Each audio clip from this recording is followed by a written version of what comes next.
Hi, everyone. Hi, Emily, Virgilio, and Malena. Nice to see you all. Good morning, good afternoon, and good evening to our global friends and family. I'm Keith Fox, the CEO of Phaidon, and I'm delighted to welcome you to our next Phaidon preview, which is our series featuring our authors in conversation with their editors. And today I am delighted to introduce you to the global star chef and Peruvian sensation, Virgilio Martínez. After cooking in prestigious restaurants around the world, Virgilio returned to Peru in 2009 and opened Central, which I have been lucky enough to dine at. Just recently, Central was ranked number four on the world's 50 best restaurants, and has been named the number one restaurant in all of Latin America. So congratulations. Together with his sister, Malena Martínez, who's also here with us today, he founded Mater, Iniciativa, an interdisciplinary organization which documents Latin Americans' indigenous foods and creates gastronomic concepts with distinct identities for Central, Maya and Leva, and Mil in Cusco. Virgilio and Malena are joined today by Emily Takoudes, Executive Commissioning Editor for Food and Drink, for an exclusive preview of the Latin American Cookbook. It's Virgilio's second book with Phaidon, and an extraordinary celebration of Latin Americans' rich culinary diversity and heritage, featuring 600 delicious and much-loved regional recipes from 22 countries. So be prepared to be hungry. So here's how it's going to work. Virgilio, Malena, and Emily will speak for about 20 minutes. Then Virgilio and Malena will respond to your questions. You can submit a question using the chat function on your screen. So thank all of you for joining Phaidon Previews, and enjoy. Hi, everyone. Hi, Virgilio. Hi, Malena. Hello. Hi, we've known each other for so many years, I think since 2014 when I came to Phaidon. So you are part of my beginnings at Phaidon. So it is a real treat all these years later to have this opportunity to do this preview and have this conversation today. Fantastic. So exciting. We actually started talking about this book, the Latin American Cookbook, I think it was about 5 years ago. And it was shortly after we published, Virgilio, your chef monograph, Central. So it's very exciting to have a new book that we can present to the world this fall. And I wanted to hold up something. This is a hot off the press first copy of the book. It's absolutely stunning. We're so excited. And let's begin now. We'll start with our questions. So first, I do know, having worked on this book with you for many years, that it really took an extraordinary team to pull this tome together. We had you, Virgilio, as our chef, author, and curator, and Malena as co-director of Mater Iniciativa for so long. There was Jimena, who we'd worked with before, and she also took the food photography, which is stunning. And of course, couldn't have made the book without the extraordinary Nicholas Gill, who took the landscape photos and was really a tremendous asset to the writing and everything about the book as a project. So Virgilio, let's start with you. I'm curious how you assembled this team. What was really the spark that brought you all together? You all have so much knowledge, curiosity, and extraordinary passion, really, for Peru. But now you've extended it, and you've extended it far beyond into Latin America. Yeah. First of all, thank you all. It's a pleasure to be back with Phaidon. You remember we had this conversation about 5 years ago about doing this, to have this idea of doing something with Latin America, and it was at this time such a huge task, very challenging, and I came after this conversation in New York. I think I came to Lima, I came to Central. I spoke to Malena. I spoke to the people here, and of course we call Nicolas Gil, who we've been working with Nicolas with the Central project with Phaidon, and he's a tremendous journalist, amazing writer. He's a good friend. He's part of what we do with Mater. As Jimena Boyce, a great photographer, she managed to went through this change of these conceptual books to the home cooking and Latin American home cooking, which for us was still was very far from our from where we are now in Peru. And then, of course, having Madre Iniciativa is just fantastic because as an institution, it provides us this sense of things are going very good with Matter. And then being in Peru, of course, is such an advantage of being in one of the lands of biodiversity where you see many places that are very similar to other places, other regions in Latin America. Well, thank you so much for that. But going back to even this beginning, it's hard to imagine how you truly started the project. I mean, it's massive, and we knew that there would be an epic amount of research and hundreds of recipes involved. I mean, this book is the equivalent of several cookbooks put into one. There's 600 recipes. So Virgilio, turning it over to you, what were your very first steps as the author and as leading a team to really truly begin the book's creation? Yeah, as you mentioned, as leading the team is I believe a lot on the team. It's all about the team in the end. This is very cliche, of course, but yes. I went back to Central. I check on in the kitchen. We have like 17 nationalities from different parts of Latin America. Oh, wow. Yeah, 5 years ago. So we were like 170 people working in the restaurant. So how many people we have from South America, Central America, North America, and these guys, I started to ask to these friends, colleagues, and they contact us to different people from different fields from the world of food in Latin America. So we managed to reach these 22 countries, and we managed to reach to these different people from the food from the world of food in Latin America.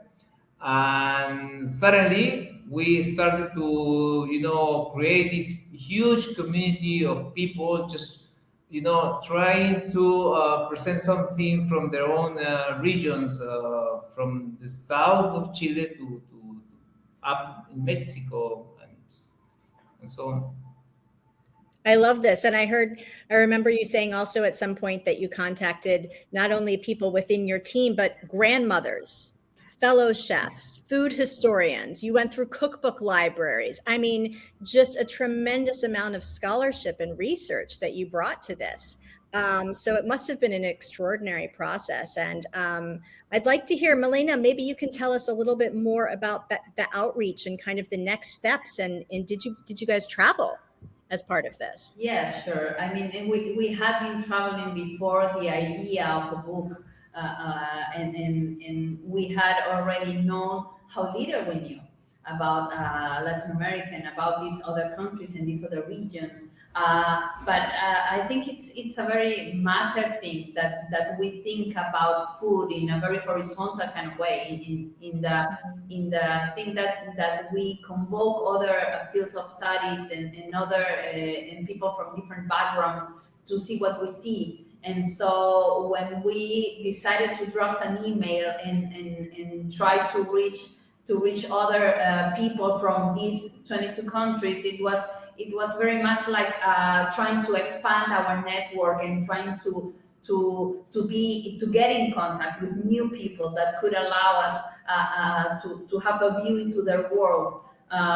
We knew it was going to be very ambitious. This project was going to be an immense challenge, but we thought of it as a way for us to grow and to expand beyond the geographical limits of Peru. And I think that's one of the main things about this book, that it's about a complex region. It's so beautiful. Thank you. So Virgilio, at the end, we landed at 600 recipes. And I know, and you and I know, that originally there was something like 1,000, and then you very kindly brought it down to 800, and then we brought it down to 600, so that the cookbook wouldn't be huge. I know that was a tremendous process for you, and it must have been a little bit. We were such a in a good pain, because we had like almost like more than 1,000, and then we have to go down to 800 and then 600. But it's very difficult to pick. It's very subjective to pick a recipe from few countries that probably we haven't been there for such a long period of time. So we had to take two things in consideration, which was actually very important. Just not to take the most emblematic recipes. We're looking for probably the recipes that give you more like, of course, a story, a sense of place, just a beautiful image of something, or again, something that really people feel like is representing something beautiful in the region.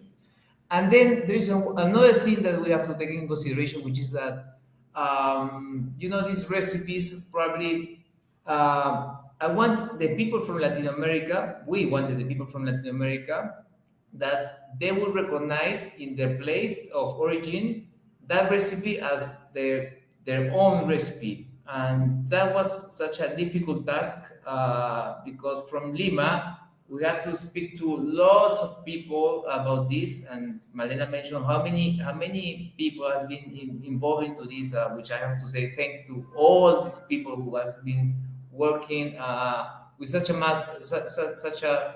amazing pride of being from Latin America, and defending the recipes and the preparations. So these two things were important for picking these recipes. Yeah, and at the end of the day, when the first draft of the manuscript came, it was actually quite moving. I mean, as an editor, I have this extraordinary privilege of learning about all of these regional cuisines as I work on these books. And the 600 recipes were all so unique, and you had these beautiful stories to tell. And I really did feel, as an outsider, to me, it felt that it was a true representation of Latin American cooking. And I know you feel the same. But there are, as you said, there are these iconic recipes that kind of had to be in there, right? And yet there were so many different regional interpretations. How did you tackle that and decide which ones to include? Oh, do you want to? Yeah, as Virgilio mentioned, this was the most challenging part. There's hardly a way to standardize a Latin American recipe, and that's one thing that Virgilio wanted to highlight in the introduction, that Latin American cuisine has been evolving for the last for the last few years, of course, and it's all about adapting to different ingredients and to the surroundings and to different contexts. And that was something very important for us. And then when you pick a recipe and when you have to present versions of it, you have to capture one moment and to capture one version of probably thousands of it. So this is our selection. This is our way to present something like a snapshot of a moment. It's very important to mention the snapshot of the moment, because these recipes keep evolving, and in such a a quick way. Like you see recipes change in Latin America, from different regions to regions, and yes. And there's of course no borders, and you see how for instance ceviches. You see like different ways to do ceviches, and tamales. You see like tamales from the south of Chile to Mexico, different ways to prepare corn. So it was. I mean, we've enjoyed so much in this. The whole process of doing this book. We still got this sense of there is this kind of work in progress, and yes. we need to we need to continue. And it could be it could be better, But the recipes actually, they work very well, actually, because I can tell you that people are in the kitchen and in the restaurant, because we've been doing the recipes in the photography was taken here, and people were so excited, and all the people were coming to the studio that we create here, and well, of course, we're checking that the recipes were doing okay, but they were so tasty, and people from Latin America were coming here to taste their own food. So we're happy about that. That actually worked. Amazing. So Malena, my next question is for you. I was hoping that you could talk about the ingredients in the book. I mean, we've already talked about how Latin America has this extraordinary biodiversity, and yet some of the ingredients in these recipes might only be found in one country, or maybe even just a region or a culture within that country. But you referenced the introduction earlier, and I love it so much because you both encourage readers to really feel free to use the recipes just as they are. And as you said, they work well. But you also encourage the home cooks to explore and to use the recipes as inspiration and even substitute ingredients. So maybe you can tell us about, let's say, one iconic ingredient, how it's used in a recipe, and maybe if there's a more commonly found ingredient that could be used to substitute at home. Yes, there are lots of options when it comes to these recipes. I mean, we have different examples of it, but the thing about this book is that it also showcases the diversity and the amount of ingredients that are so connected to Latin American cuisine, and what makes it so colorful and flavorful, and what the twist of taste that you can give to different dishes. So it's incredible, the diversity, as I said, and it's incredible to the possibilities of adapting it to whatever you have around, which is also very very Latin American, the resourcefulness that you can explore other ways to make it your own recipe, and to make it something that you can then add up and create your own version of it, and maybe with amazing results, hopefully with amazing results. I would say when it comes, I have to say, because of recent times, that you're seeking for healthier options, or gluten-free or vegan, you can always explore how to incorporate other ingredients instead of wheat flour, for instance, or instead of milk. You can make your own milk with pseudo cereals, with grains, Andean grains, quinoa, kiwicha, amaranth, cañuas, or you can make breads with these flours.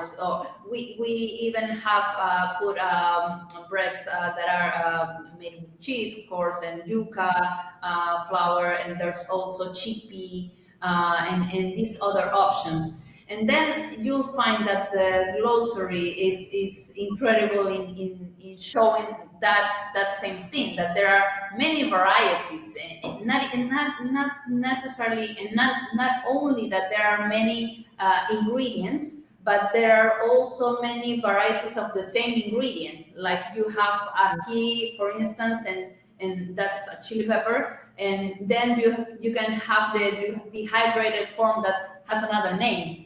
And so there's, for instance, the Mirasol in Peru, then the Merken in Chile, and then the Mulato or Pasilla in Mexico, which are dried ají chili peppers. And that is also something that we wanted in this book, to give away all the amazing diversity that has Latin America.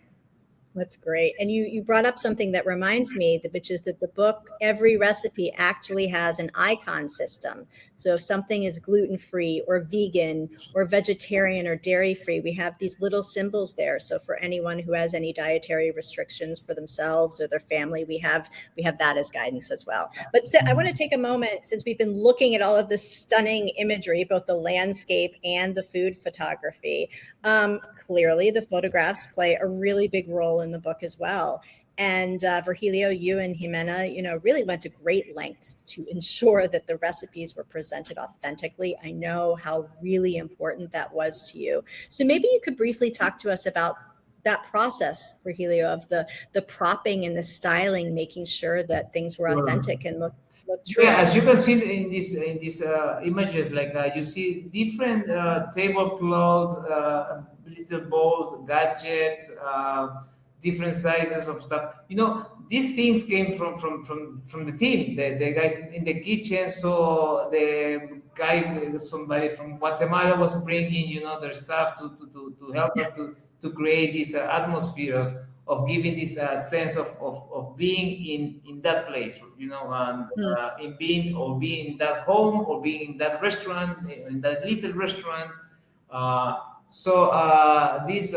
We were like full of gadgets like spatulas, like a wooden bowl, different sizes, forks, very funny tablecloths, very colorful, things I have never seen in my life before. So we went through this situation where we're packed of things, little gadgets.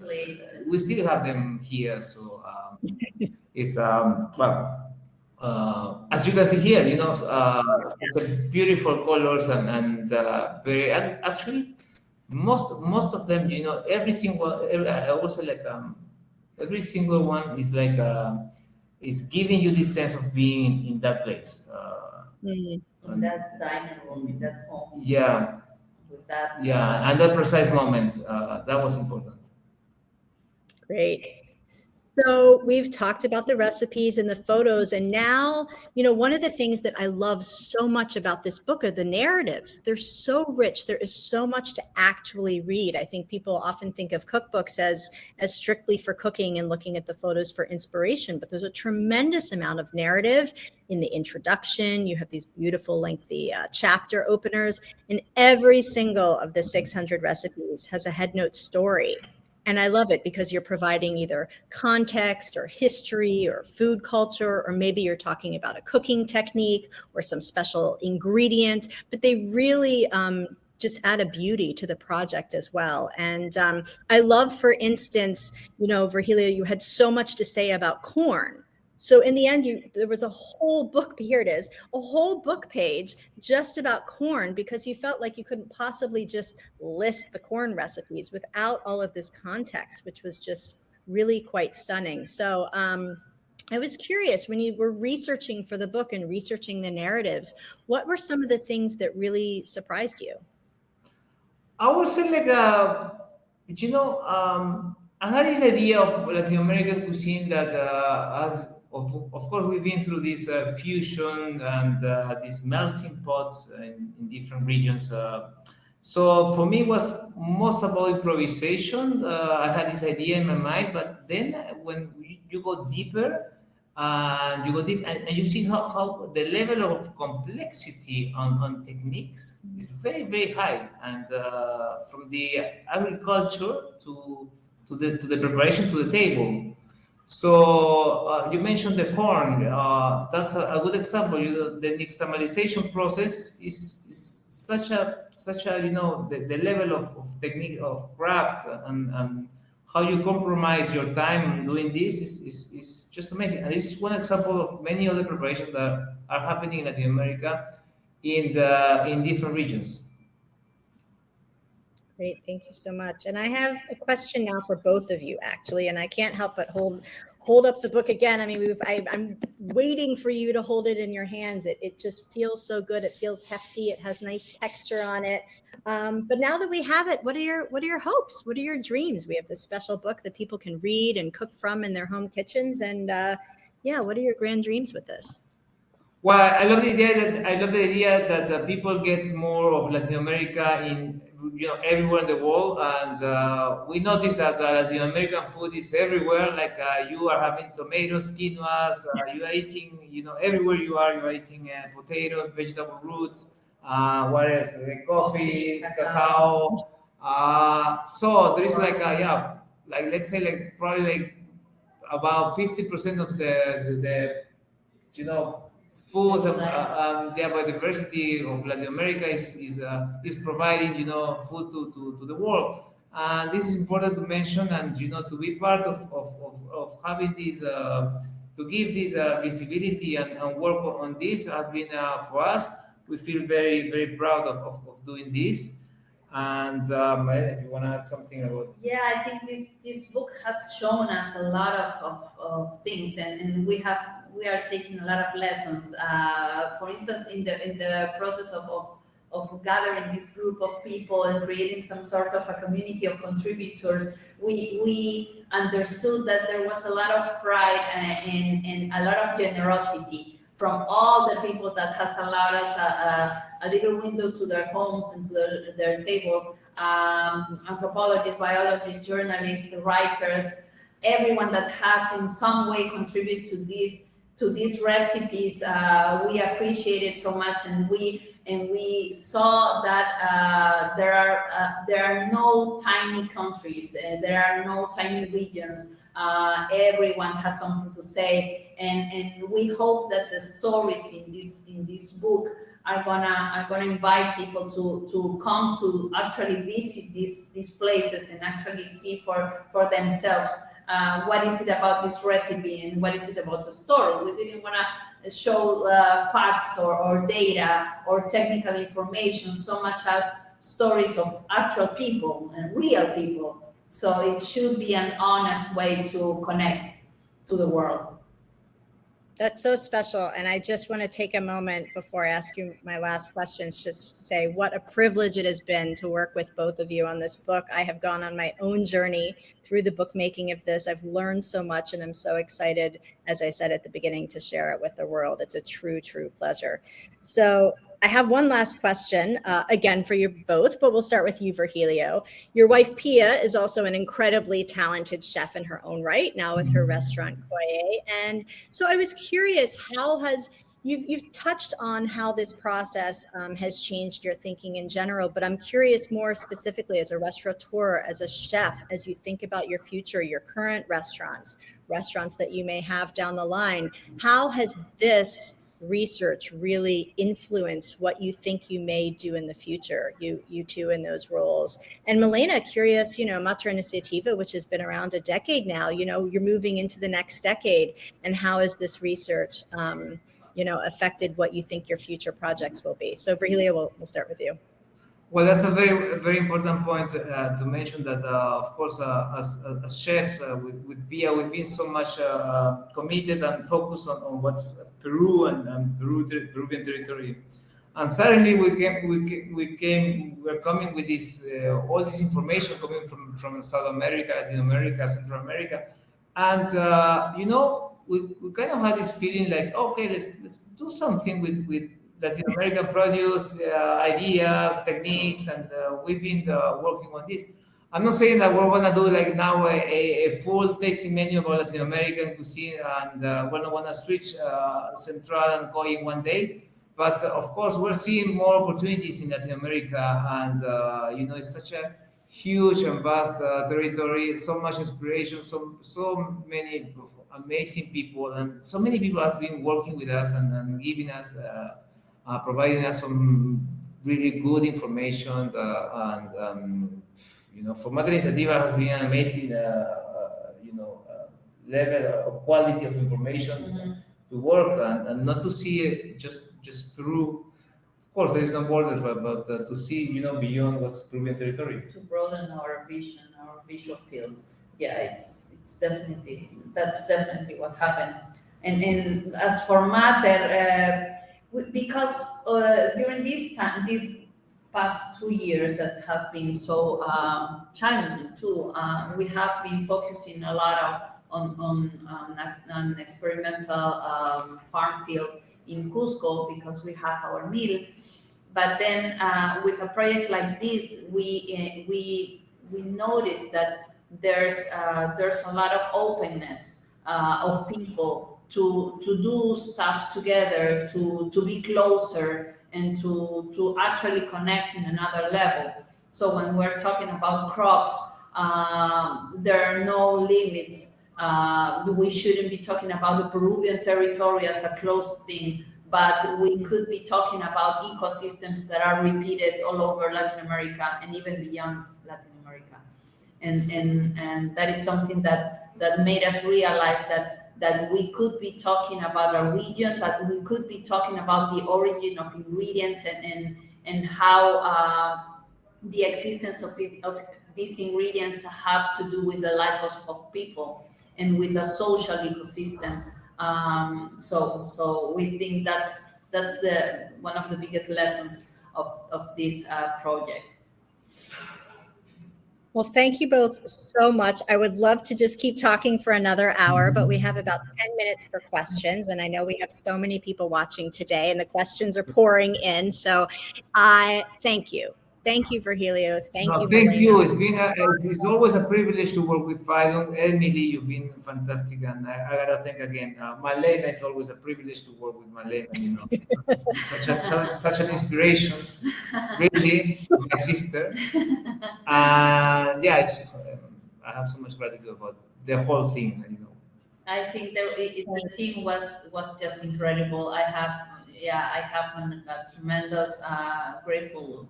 I'm tremendously grateful with Nicolas for sure. all the time that he has invested in this project, and also for Jimena. She was very meticulous, and I know that the team of Phaidon have done a tremendous effort in also trying to convey our story. So, yeah, beautiful result. Thank you. Thank you so much. So, okay, I'm going to get right to it, get to the questions. First question, did you cook and test all of the recipes in the book? Sure. That's what I was saying about the whole team was very involved into this, and I gotta say, like of course, I couldn't try all of them. We're talking about the 600. But yeah, we have a team working on this. About 4 people. 4 or 5 people were into the book, and yes. And Was every it 6 recipe or what? after every photo shoot was a treat for the staff. Everybody was Yeah. so eager to try Yeah. everything. Yeah, so the whole process was fantastic for the team, because in the end, you know, we had the canteen, the food for the staff was full of Latin American colors, and so we're able to try everything, and we had to cook everything for real, and we had to make sure that every single recipe, every single gram or kilo, whatever we had, was there. And we had the chance to try other ingredients as well, because we also sourced ourselves. And this is something very important, because being in Peru it makes things easier, because we are able to get ingredients that probably you don't get in some other regions. But in Peru, like being in the coast and very close to the Cordillera of los Andes and being very close to the Amazon, makes things easier to get ingredients. So probably some ingredients far in Belize, Nicaragua, were here in 1 day, 2 days. So that was pretty much Great. Yeah. Nicola, hopefully that answered your question. And here's a question from Lewis. He says, what percentage of the 600 recipes is representative of grandma cooking or traditional foods eaten by locals versus new and contemporary Latin American recipes, which you might find in restaurants? Well, I would say it's more like traditional, home cooking. We haven't taken the new, there's of course new trends on well, it's not a new trend in what Nikkei cuisine, the Chinese with this evolution of modern. We haven't been into that. Like we were more into the what's the home cooking, what are we eating at home. What are we eating now in restaurants, where we consider like traditional classic tavern restaurants. So there's like probably, like I would say, like 80% of this traditional cuisine is in the book. Okay, great. Thank you. Here's a question from Amy. She says, could you talk about the meat barbecue traditions in Latin America and South America and how these are featured in the book? Okay, you want to mention that the meat Asados, and we have a whole chapter for meats, of course. Yeah. Well, we speak about different meats, about the asado, Argentina. We got a story about Mendoza, and after the first harvest of grapes, how Argentinians enjoy the parrilla, the chichulines, the sweet bread, the proboleta, chimichurris, las criollas, how they bake carrots and potatoes. So the whole thing about parrilla Argentina. And then when we talk about meats, also we push a bit on indigenous, like meat that with like guinea pig and that is very insects actually linked to culture. We wanted to showcase that the meat consumption, the different meats consumption is very closely linked to whatever the culture from one region is, and so the customs of different places. And so the asado is a very good example of that in Argentina and other places, right? Yeah. So we check on the first cattle that arrived was it in Veracruz in Mexico, right? And then how it went to Argentina and the history, it's part of the history. And that's what I was talking about. How important is to know what's the origin of the recipes, or the origin of the consumption of these concepts. So and then of course we mentioned also llama, alpaca, guinea pig, venison, so different meats, and of course pork. In Central America, there's lots of recipes related to pork. Thank you so much. So one of the wonderful things about this event and having this preview is that we have people joining from all walks of life. We have bookstore owners, we have retail partners, but we also have chefs. There are chefs who are on the call today from all around the world who are either admirers of what you do or they're Latin American themselves, or they're just intrigued. So we have a question here from a chef, Aaron from Archipelago in Seattle, and he was actually featured recently in today's special, which is a Phaidon book that we published earlier in the year. And his question is, how do you hope that this incredible work will affect the entire spectrum of global gastronomy, from casual to fine dining experiences? Well, that's pretty much ambitious to think that we will do some changes, but of course we work towards this. And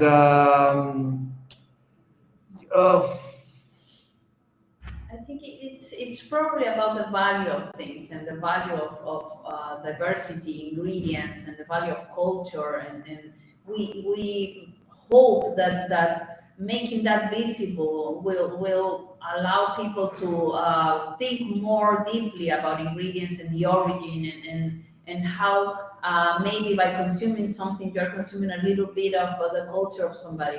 And as Virgilio mentioned before, there are lots of ingredients that we tend to take for granted, like drinking coffee. You're not thinking exactly where coffee comes from, and consuming chocolate and stuff like that. And then if you think thoroughly about it, then you could be getting a little bit of info about the origin of something, the history of something, and the context of something. So maybe it can have an impact on people's decision. And talking about healthy food, and talking about the alternatives of the food that we eat, and the time that we spend cooking.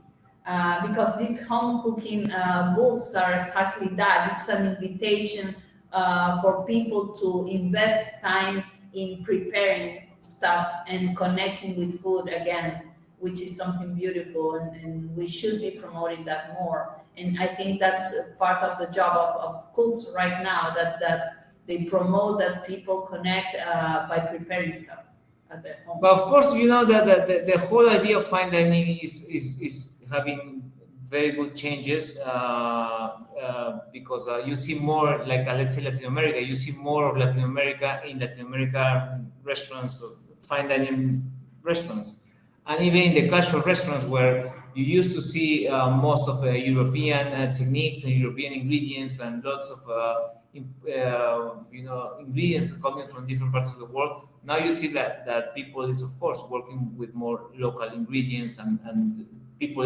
has more this sense of consuming. I'm talking about also the consumers, the clients. They notice that I notice that they have more interest. They are more interested on the origin of the ingredients. So now you see more of farmers markets and different trends very related to the origin of ingredients, and that's what Malena mentioned. That's why Malena mentioned the healthy food and whole food coming to the tables and quality of ingredients, of course. Well, thank you. Well, we are sadly out of time. I wish we could just talk for hours and hours more, but this has been absolutely incredible. Thank you, Virgilio. Thank you, Malena. Here's the book again. Thank you so much to everybody. I know we have people from all over the world on the call today, so I'm very grateful. This has been an absolute treat, and sending hugs from New York. Thank you. Thank you. This has been a pleasure. Thank you It's so been a much. pleasure. Thank you. Goodbye.